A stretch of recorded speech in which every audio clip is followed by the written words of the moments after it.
বলে তুমি কয় বছর পর্যন্ত রাজত্ব করবে? 8 থেকে 10 বছর পর্যন্ত আমি রাজত্ব করতেছি। বলে তোমার পর কে রাজত্ব করবে বলো? বলে আমার পর আমার সন্তান রাজত্ব করবে। তোমার সন্তানের পর কে রাজত্ব করবে? বলে আমার সন্তানের পর আমার নাতি তো রাজত্ব করবে। বলবে এই দুনিয়ার মধ্যে আপনার দাদা থাকতে পারে না, আপনার বাবা থাকতে পারে না, আপনিও কয়দিন না কয়দিন থাকবেন এটাই কোনো গ্যারান্টি নাই। অতএব এটাই হচ্ছে সবচেয়ে বড় মুসাফির খানা। ইহা হাম সব মুসাফির হ্যায়, কবর আখির ঠিকানা হ্যায়। ইহা হাম সব মুসাফির হ্যায়, কবর আখির ঠিকানা হ্যায়। कोई आगे रवाना है, कोई पीछे रवाना। আমি আপনাদের সামনে কালামুল্লাহ মাজিদ থেকে একটি ছোট আয়াত কারিমা তেলাওয়াত করলাম। আল্লাহ বলে, ইয়া আইয়ুহাল্লাযীনা আমানু। আল্লাহ মুমিনদেরকে কত সুন্দর আদর মায়ার ডাক দেয়। আল্লাহ বান্দাকে একটু মহব্বত করে। আল্লাহ দুনিয়ার মধ্যে মানুষ সৃষ্টি করছেন, আল্লাহ দুনিয়ার মধ্যে বান্দাকে এই জন্যই তো সৃষ্টি করছেন। আল্লাহ বলে, বান্দা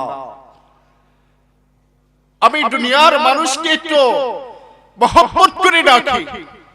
আল্লাহর কসম, বাবা মা সন্তানকে ডাক দিলে যেই খুশি হয়। আমি মালিক, আমি রব, আমি আল্লাহ তোকে সব সময় কত সৌন্দর্যের আওয়াজ দিয়ে ডাক দিতে থাকে। ইয়া আইয়ুহাল্লাযীনা আমানু, ও আমার আদরের বান্দা, ও আমার সহায়ক বান্দারা, তোমরা ইত্তাকুল্লাহ, বান্দা তোমরা আমাকে ভয় করো। বলে সুবহানাল্লাহ। মালিক তো আমাকে আপনাকে ডাক দিতে থাকে। বান্দা আল্লাহ বলেন, বান্দা আমি আল্লাহ তোদেরকে একটু সুন্দর করিয়া বানাইছি। আমার তো কোনো ছেলে ছিল না, আমার তো কোনো মেয়ে নাই। লাম ইয়ালিদ ওয়া লাম ইউলাদ। আমি আল্লাহর তো কোনো ছেলেও নাই, কোনো মেয়েও নাই, শুধুমাত্র কেবলমাত্র আমি মালিক, আমি রব, আমি শুধুমাত্র বান্দাদেরকে বানাইছি। আর আমার বান্দাদেরকে কি রকম বানাইছি জানো? আল্লাহ বলে, লাকাদ খালাকানাল ইনসানা ফি আহসানি তাকওয়িম। আমার মালিক তো ডাক দিতে থাকে, বান্দা আমি তোদেরকে একটু সুন্দর করেই তো বানাইছি, শুধুমাত্র সুন্দর করে বানাইছি। এটুকুর মধ্যেই তো শেষ নয়। আল্লাহ বলেন, মানুষের মধ্যে সবচেয়ে উত্তম মানুষ হিসেবে সবচেয়ে শ্রেষ্ঠ মর্যাদাবান আমি আল্লাহ তোদেরকে দিয়েছি। আল্লাহ বলে, ওয়ালাকাদ কাররামনা বনি আদম। আমি আল্লাহ বনি আদমদেরকে সবচেয়ে উৎকৃষ্ট করেই তো বানাইছি। সুবহানাল্লাহ। ওই মালিক তো আমাকে আপনাকে ডাক দিতে থাকে, বান্দা আজ আমরা নাফরমান, মালিকের ডাকে তো সাড়া দেই না। আজ দুনিয়া চিল্লাম, মালিককে তো চিল্লাম না। দুনিয়ার মধ্যে কি কাজ করলে দুনিয়ার সফলতা অর্জন করা যায়, এটাই তো চিল্লাম, মালিককে তো চিল্লাম না। আমার মালিককে তো চিনতি, আল্লাহর কসম করে বলি, আমার মালিককে যদি চিনতি, দুনিয়ার যত ভালোবাসা, দুনিয়ার মহব্বত সব কিছু দিক থেকেই তো বাহির হয়ে যেত। মালিকের সাথে তো গভীর সম্পর্ক হয়ে যেত। যখন তোর মালিকের সাথে যখন গভীর সম্পর্ক হয়ে যেত, আল্লাহ তো বলে, লা তাখাফু ওয়া লা তাহজানু, তোর কোনো ভয় নাই, তোর কোনো পেরেশানি নাই। সেজন্য আমার মালিক, আমার আল্লাহ তো ডাক দিতে থাকে, বান্দা শয়তানের ওয়াসওয়াসায় পড়ে গুনাহ করছো, বান্দা আমার দিকে ফাফিরু ইলাল্লাহ। দুনিয়ার সব মানুষ স্বার্থপর হতে পারে, আমার মালিক আমার রব তো স্বার্থপর নয়। আমার মালিক তো বান্দাকে তার গুনাহ ক্ষমা করে দেওয়ার জন্যই তো ডাকে। গভীর রাতের মধ্যে আমার মালিক প্রথম আসমানের মধ্যে আসিয়া ডাকে, আলা মিন মুস্তাগফিরিন ফাগফিরুল্লাহ। বান্দা তুই শয়তানের ওয়াসওয়াসায় পড়ে গুনাহ করছো, আয় বান্দা আমার দিকে আয়। বান্দা তুই জিনা করছো, আমার দিকে আয়। বান্দা তুই অবৈধ কাজ করছস, আমার দিকে আয়। আল্লাহ বলেন বান্দা তুই যখন আমাকে একবার আল্লাহ বলে যখন ডাক দাও, তোর মাকে মা বলে ডাক দিলে তোর মায়ের অন্তরটা ঠান্ডা হয়ে যায়, বাবাকে বাবা বলে ডাক দিলে তোর বাবার দিল ঠান্ডা হয়ে যায়। আর যখন তুই আমাকে আল্লাহ বলে যখন একবার ডাক দিবি, আমি মালিকের কুদরতি অন্তর ঠান্ডা হয়ে যায়। ওই মালিক ছোড়া দিনে পাঁচবার আমাকে আপনাকে তো মুয়াজ্জিনে ডাক দেন, আল্লাহু আকবার বলে আবার আল্লাহ ডাক। হাজারো নাফরমান যুবক আছে সারাটা দিন মোবাইল নিয়ে ব্যস্ত, সারাটা রাত মোবাইল নিয়ে ব্যস্ত, মালিক তো চিনে না, আল্লাহকে তো চিনে না। আল্লাহর কথা বললে বলে কে আল্লাহ, আল্লাহকে তো চিনি না। অথচ যুবক তুই কোনদিন ভাবছস তোর এই হায়াত আমার আল্লাহই তো দিয়েছে, তোর তো কোনই তো অস্তিত্বই তো ছিল না, অস্তিত্ববিহীন থেকে তো আমার আল্লাহ তো অস্তিত্ব দিয়েছে। আল্লাহ বলে কাইফা তাকফুরুনা বিল্লাহ ওয়া কুনতুম আমওয়াতা ফাআহইয়াকুম সুম্মা ইউমীতুকুম সুম্মা ইউহয়ীকুম সুম্মা ইলাইহি তুরজাউন।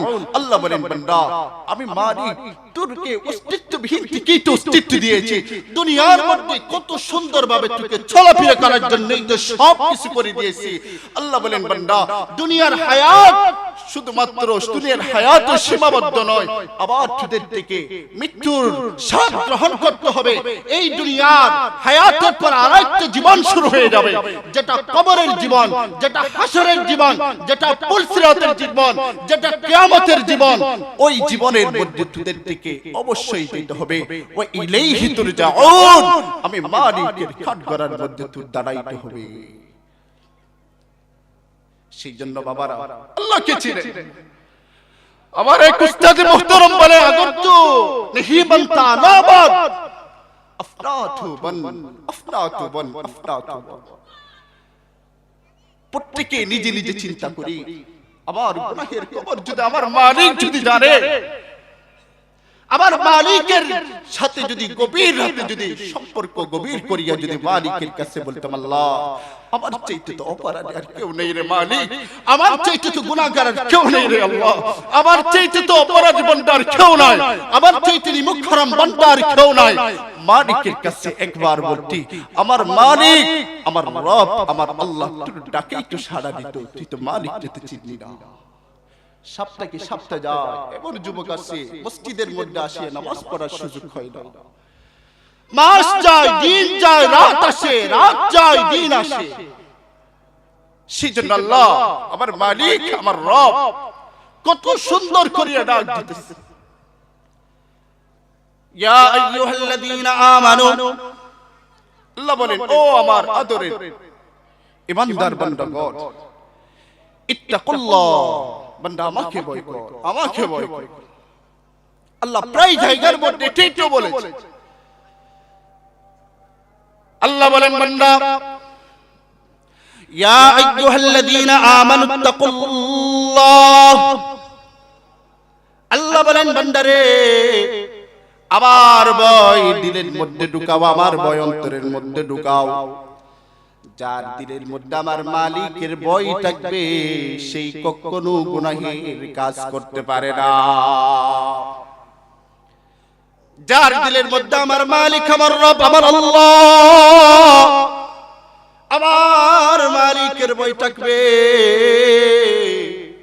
সেই কখনো নিজের ভাইয়ের সাথে জুলুম করতে পারে না, সে কখনো মিথ্যা কথা বলতে পারে না, মানুষের গীবত করতে পারে না, কারণ তার দিলের মধ্যে খার ভয়।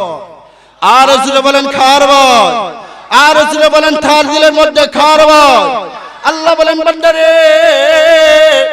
আমার ভয় অন্তরের মধ্যে ঢুকাও, আর আমার ভয় অন্তরের মধ্যে ঢুকার জন্য আমার মালিক তো একটাই শর্ত দিয়ে দিলেন, ওয়াকুনু মা'আস সাদিকিন, যারা সাদিকিন বান্দা আছে তাদের অন্তর্ভুক্ত হয়ে যাও। মালিকের ভয় আসার জন্য যারা সাদিকিন বান্দা আছে, যারা আহলুল্লাহ আছে ওদের অন্তর্ভুক্ত হয়ে যাও। সেই জন্য হক্কানি রব্বানি উলামায়ে কেরামরা বলতো বাবারা আলু ওয়ালার কাছে গেলে আলু পাওয়া যায়, মাছওয়ালার কাছে গেলে মাছ পাওয়া যায়, গুস্তাওয়ালার কাছে গেলে গুস্ত পাওয়া যায়। আর কোন বান্দা যখন একজন আহলুল্লাহ আল্লাহ ওয়ালার সুহবতের মধ্যে যখন যাবে, আমার মালিক আমার রব আমার আল্লাহ তাকে আল্লাহ ওয়ালা বানিয়ে দেবে। সেই জন্য হযরত শামসুল হক ফরিদপুরি রাহমাতুল্লাহি আলাইহি বলেন, দুনিয়ার সব মানুষ হচ্ছে পাগলের দল। কেউ টাকার পাগল, কেউ সম্পদের পাগল, কেউ সৌন্দর্যের পাগল, আর কেউ ক্ষমতার পাগল। দুনিয়ার সব মানুষ হচ্ছে পাগলের দল, ঠিক কিনা বলেন? আর এই জমিনের মধ্যে এমন কিছু বান্দা আছে, ওরা টাকার পাগল নয়, ওরা সম্পদের পাগল নয়, ওরা হচ্ছে আমার রব আমার মালিক আমার আল্লাহর পাগল। ওরা গরিব হতে পারে, ওদের টাকা না থাকতে পারে, দিনে আনে দিনে খায়, যেই দিন কাজ করতে পারে না ওই দিন তাদের কানা জুটে না। ওই সমস্ত বান্দারা যখন তাহাজ্জুদের নামাজের মধ্যে যখন যায়, আমার মালিককে ডাক দিয়ে বলে, আল্লাহ তুমি আমাকে গরিব বানিয়েছো, আমাকে তুমি গরিব ঘরের মধ্যে জন্ম দিয়েছো রে আল্লাহ, এটা নিয়ে আমার কোনো দুঃখ নেই, আমার কোনো ব্যথা নেই আল্লাহ, তোমার কাছে হাজার গুণ কোটি গুণ শুকর, তোমার কুদরতি পায়ের মধ্যে একটা সিজদা দেওয়ার জন্য আমি গুনাহগারকে কবুল করিয়েছো। সেই জন্য আহলুল্লাহদের সুহবতের মধ্যে যান, নিজের জীবন পরিবর্তন হয়ে যাবে। আমাদের এলাকার মধ্যে আমাদের সমাজের মধ্যে অনেক সময় দেখা যায় হুজুরের কাছে এক গ্লাস পানি নেই, কই হুজুর পানিটা একটু পরে দেন। কেন? বলে আমার নাতির শরীর ভালো না, আমার নাতির মনে হয় খার যেন আমার নাতির উপর নজর পড়ছে, তাই একটু পানি পড়ায়। আমি বললাম, বাবা তোমার নাতির খার নজর পড়ছে বলো? বলে অমুক এলাকার মধ্যে একজন মানুষ আছে, ওই মানুষটা আমার নাতির দিকে দেখতে আমার নাতির অবস্থা খারাপ হয়ে যায়। আমি বললাম, মানুষটা কি নামাজি? বলে না না না। মানুষটা কি তাহাজ্জুদ পড়ে না?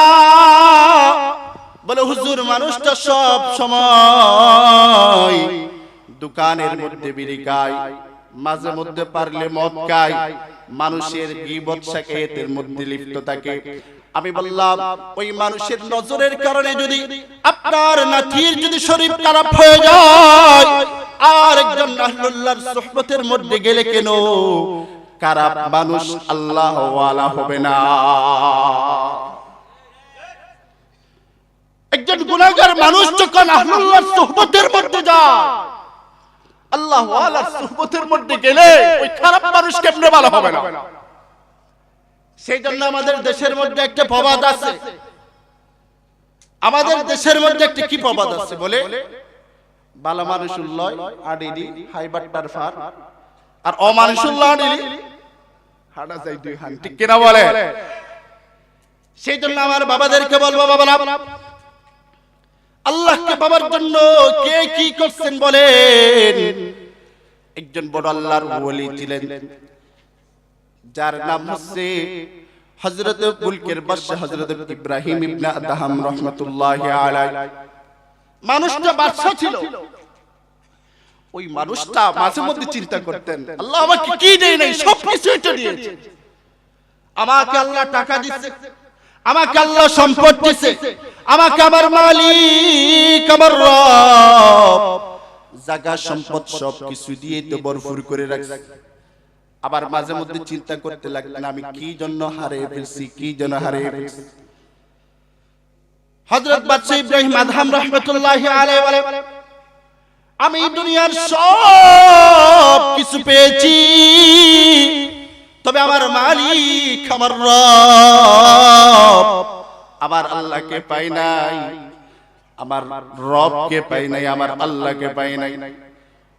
অতএব দিলে দিলে চিন্তা করতে লাগলেন, আমি আবার সব কিছু পেয়েছি, আবার চিন্তা করতেন আমি যেন কি যেন পাই নাই। সব কিছু দেখার পরে দেখতেছি ওই বাদশা সাহেব দুনিয়ার সব কিছু পেয়েছে, কিন্তু আমার রব, আমার মালিক, আমার আল্লাহকে পাই না। একজন মানুষ আমি আলেম হওয়ার পর যদি আমার সাথে যদি আল্লাহর সাথে কানের সম্পর্ক না থাকে,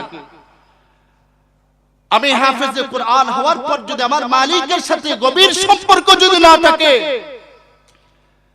আমি মনে করি যে মানুষটা দিনে আনে দিনে কা, ওই মানুষটা মুখলেস মানুষ।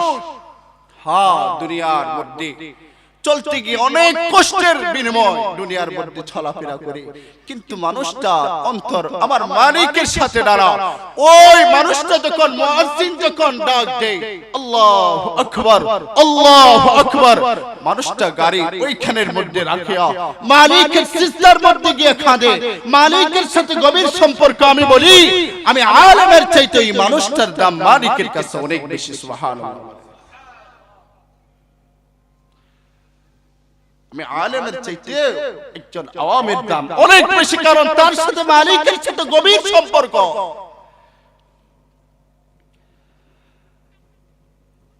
হযরত বাদশাহ ইব্রাহিম ইবনে আদহাম রাহমাতুল্লাহি আলাইহি আবার চিন্তা করতে লাগলো, কই গেলে আমার মালিককে পাওয়া যাবে, কই গেলে আমার রব আমার আল্লাহকে পাওয়া যাবে, আমার মালিককে কই গেলে পাওয়া যাবে। এমন তো বান্দা আছে যারা আমার রব আমার মালিককে পাওয়ার জন্যই তো টঙ্গীর ময়দানের মধ্যে দৌড়ায়। এমন তো বান্দা আছে আমার মালিককে পাওয়ার জন্য বাইতুল্লাহ আল্লাহর ঘরের মধ্যে গিয়ে দৌড়ায়। আমার মালিককে পাওয়ার জন্যই তো মাহফিলের মধ্যে সময় দেয়। আমার মালিককে পাওয়ার জন্যই তো সরমুনার ময়দানের মধ্যে যায়। আমার মালিককে পাওয়ার জন্যই তো উজানির ময়দানের মধ্যে যায়। আমার আল্লাহ আমার রব আমার আল্লাহকে পাওয়ার জন্য ওই নানুপুরের জমিনের মধ্যে যায়। আমার মালিককে তো পাওয়ার জন্য হাটহাজারীর জমিনের মধ্যে যায়। আমার মালিককে পাওয়ার জন্য আহলুল্লাহ আল্লাহ ওয়ালাদের সুহবতের মধ্যে যায়। কারণ কেন জানো? আল্লাহ ওয়ালাদের সুহবতের মধ্যে গেলে নিজের জীবন পরিবর্তন হয়ে যায়। এবার বাদশা সব চিন্তা করতে লাগলেন, আমি দুনিয়ার সব কিছু পেয়েছি, আমার রব আমার মালিককে তো পাই নাই। এখন কি করা যায়? আমার মালিককে কেমনে গেলে পাওয়া যাবে? আবার চিন্তা করতে করতে করতে করতে গভীর রাতের মধ্যে বাদশা সাহেব ঘুমানোর জন্য পড়লেন। ওই ঘরের মধ্যে থেকে এক মুসাফিরকে যখন বাদশা সাহেব ঘরের মধ্যে দেখলেন, ও মুসাফির তুমি কি জন্য আসছো বলো? বলে আমি আসছি, আমি মুসাফির, আমি তোমার ঘরের মধ্যে থাকতে চাই। বাদশা সাহেব ডাক দিয়ে বললেন, ও মুসাফির ভাই, এটা হচ্ছে রাজভবন, এখানের মধ্যে কোনো মুসাফির থাকার কোনো জায়গা নাই। তুমি যদি থাকতে চাও যাও যাও যাও, আমার বাড়ির সামনে একটা মসজিদ আছে, মসজিদের পাশে একটা মুসাফিরখানা আছে, ওইখানের মধ্যে যাও। ওইখানের মধ্যে গিয়ে তুমি একদিন নয়, 2 দিন নয়, 1 সপ্তাহ নয়, 2 সপ্তাহ নয়, আপনার যেমন ইচ্ছা তা থাকতে পারবা, কিন্তু এই রাজভবনের মধ্যে আমার ঘরের মধ্যে তুমি থাকতে পারবা না। আবার মুসাফির ডাক দিয়ে বললেন, ও বাচ্চা সব বলো, তুমি কয় বছর পর্যন্ত এই ঘরের মধ্যে থাকতেছো? বলে আমি এই ঘরের মধ্যে থাকতেছি সর্বোচ্চ 50 বছর পর্যন্ত।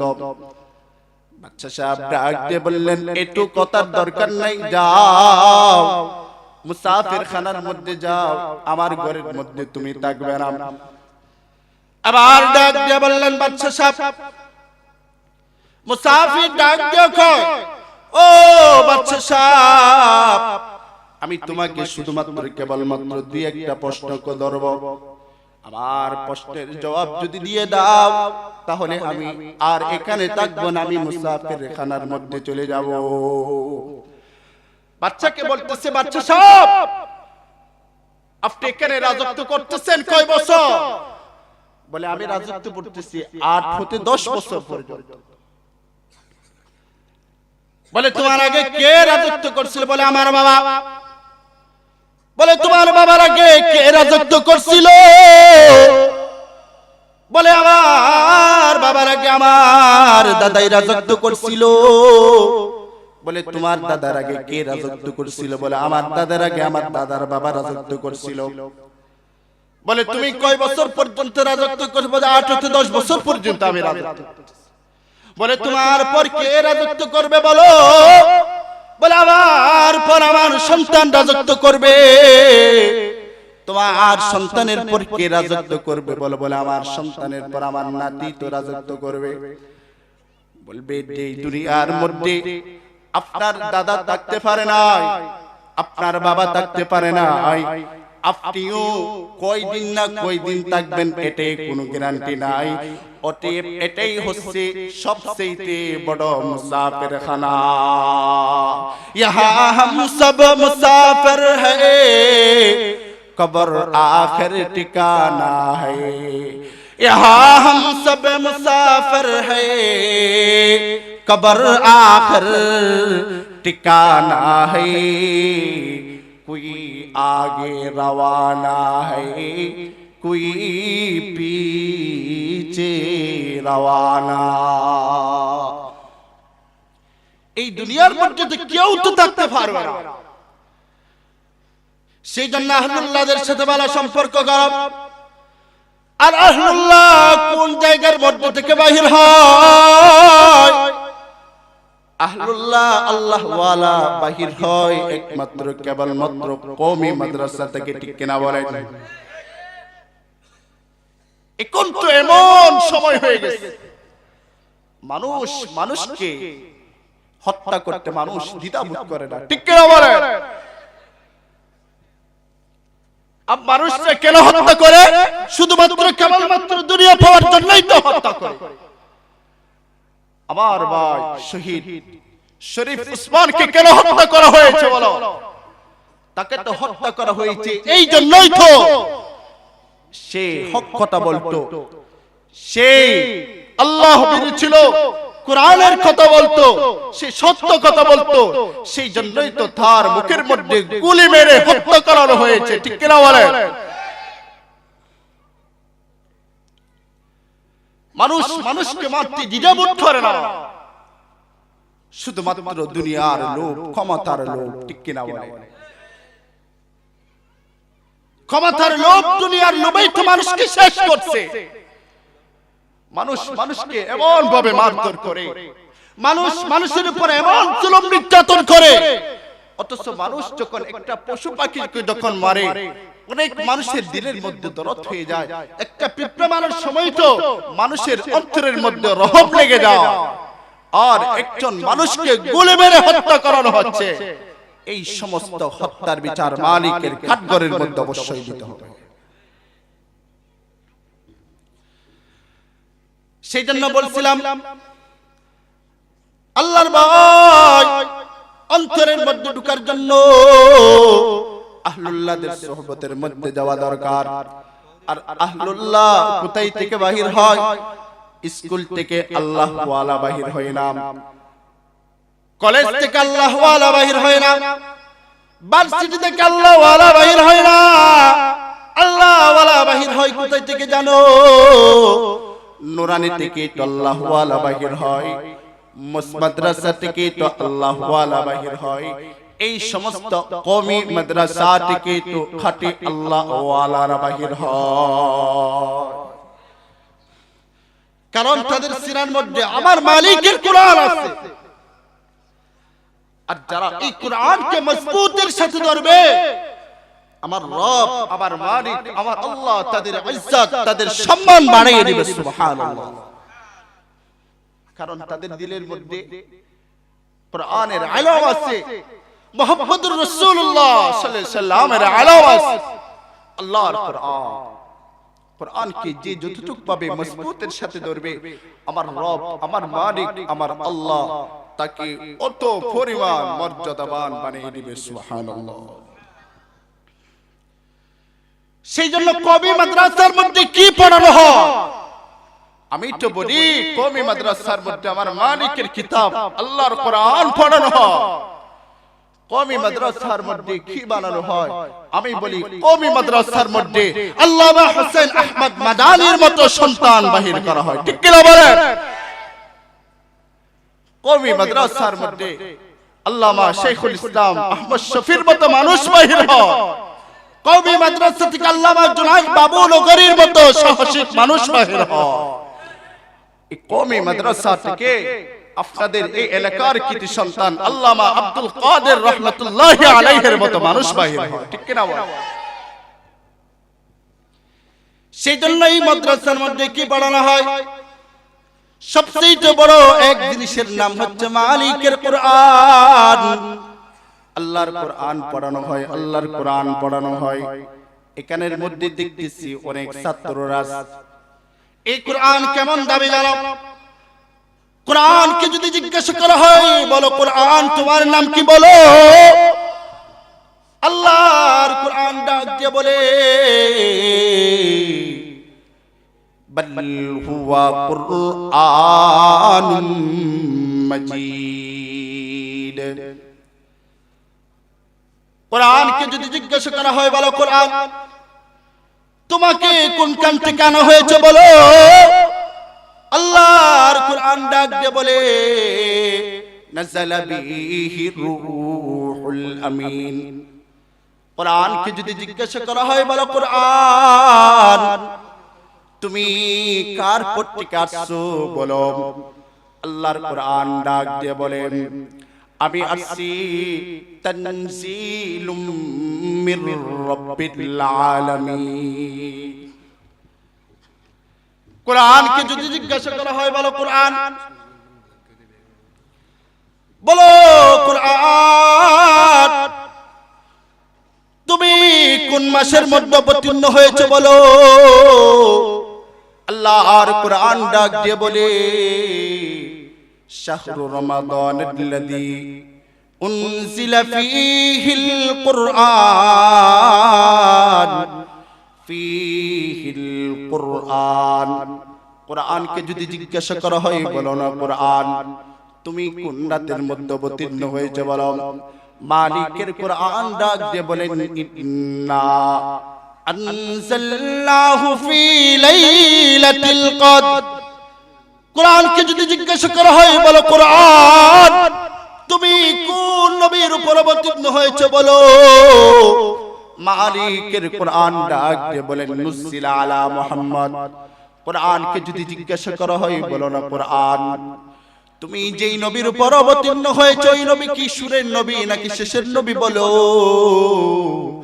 আল্লাহর কোরআন ডাক মা কানা মুহাম্মাদুন আবা আহাদিম মির রিজালিকুম ওয়ালাকিন রাসূলুল্লাহি ওয়া খাতামান নবিয়্যিন। কোরআনকে যদি জিজ্ঞাসা করা হয়, বলো না কোরআন তুমি আজ এই লম্বুরাত জমিনের মধ্যে কি জন্য আসছো, বলো আল্লাহর কোরআন ডাক দিয়ে বলে আমি আসছি মানুষের সাথে সৎ সম্পর্ক করার জন্য, মানুষটা যেন আমাকে গ্রহণ করে, মানুষটা যেন আমাকে সব সময় পড়ে। যেই সমস্ত বান্দারা ফজরের নামাজের পর সূরা ইয়াসিনের আমল করবে, যেই সমস্ত বান্দারা যোহরের নামাজের পর সূরা আর রহমানের আমল করবে, আসরের নামাজের পর সূরা নাবার আমল করবে, মাগরিবের নামাজের পর সূরা ওয়াকিয়ার আমল করবে, ইশারের নামাজের পর সূরা মুলুকের আমল করবে, আর জুমার দিন সূরা কাহফের আমল করবে। আমার আপনার নবী বলে আল কুরআন হুজ্জাতুল্লাহ আও আলাইক। কোরআন মালিকের কাছে সুপারিশ করবে আপনার পক্ষে, নতুবা মালিকের কাছে আপনার বিরুদ্ধে আপনার জন্য মামলা দায়ের করবে।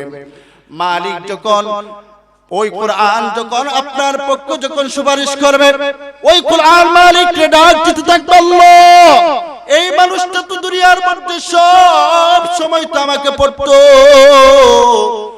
সূরা ইয়াসিনের আমল করত, সূরা রহমানের আমল করত, সূরা নাবার আমল করত, সূরা ওয়াকিয়ার আমল করত, সূরা কাহফের আমল করত। ওই কোরআন মালিকের কাছে বলবে, আল্লাহ মানুষটাকে জাহান্নামের মধ্যে দিবেন না, মানুষটাকে আপনি জান্নাতের মেহমান বানিয়ে দেন।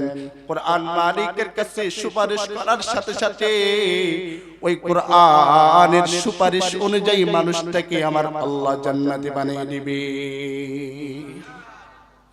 সেই জন্য কোরআনকে মহব্বত করে, কোরআন ওয়ালাদেরকে মহব্বত করে, কোরআনের সাথে ভালো সম্পর্ক রাখে, কোরআন ওয়ালাদেরকে মহব্বত করে আর কোরআন ওয়ালাদের সাথে ভালো সম্পর্ক রাখে। আপনি আলেম হতে পারেন না, আপনার দিলের মধ্যে আপনি দিলকে আপনি নরম করবেন না। আপনি হাফেজ মুফতি হতে পারেন না, দিল খারাপ করবেন না। আপনি আলেমদেরকে মহব্বত করেন, আপনি হাফেজে কোরআনদেরকে মহব্বত করেন। আমার মালিক এই মহব্বতের কারণে আপনার বংশ থেকে আলেম হাফেজে কোরআন বানিয়ে দিবে। সুবহানাল্লাহ। সেজন্য সমস্ত মাদ্রাসার মূল মাদ্রাসা হচ্ছে দারুল উলুম দেওবন্দ মাদ্রাসা, ঠিক কিনা বলেন?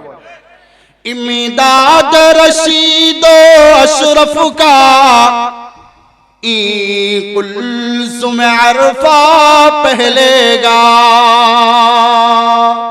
इमदाद रशीदो अशरफ का ई कुल्सुम अरफा पहले गाये, शजर ये तय्यूब पहला है, ये शजर ये तय्यूब पहला है, ताउसअत इनका पहले गाये, इल्म हुनर का गहवारा, तारीख का वो शह पारा है, हर पूलो यहाँ एक शोला है, हर सर्रो यहाँ मीनारा है। ये अज़्म हुसैन अहमद से वक़ा हंगामा ये गिरूदार यहाँ, ये अज़्म हुसैन अहमद से बक़ा हंगामा ये गिरूदार यहाँ, शाखों की लचक पर जाती है, शाखों की लचक पर जाती है, बातिल के लिए तलवार यहाँ, इल्म हुनर का गहवारा, तारीख का वो शह पारा है, हर पूलो यहाँ एक शोला है, हर सर्रो यहाँ मीनारा है, ये इल्म हुनर का गहवारा, तारीख का वो शह पारा है, हर पुल यहाँ एक शोला है, हर सर्रो यहाँ मीनारा है। আল্লাহ আজকের মাহফিলকে কবুল করুন, বলেন আমিন। আল্লাহ যেন এই মাহফিলকে যেন কিয়ামত পর্যন্ত কবুল করে নেন, বলেন আমিন। এই মাহফিলের মধ্যে যে সমস্ত ভাইরা, যে সমস্ত প্রবাসী ভাইরা, যুবক ভাইরা সহযোগিতা করেছে, প্রত্যেকের দিলের নেক আশা পুরা করিয়ে দেন, বলেন আমিন। এই মাহফিলের সাথে যারা সব সময় কাটছিল, টাকা দিয়ে, শ্রম দিয়ে, খতা দিয়ে, আল্লাহ যেন সবাইকে কবুল করিয়ে নেন, বলেন আমিন। সবাই দরুদ শরীফ পড়ি, আল্লাহুম্মা সাল্লি আলা মুহাম্মদ ওয়া আলা আলি মুহাম্মদ কামা সাল্লাইতা আলা ইব্রাহিম।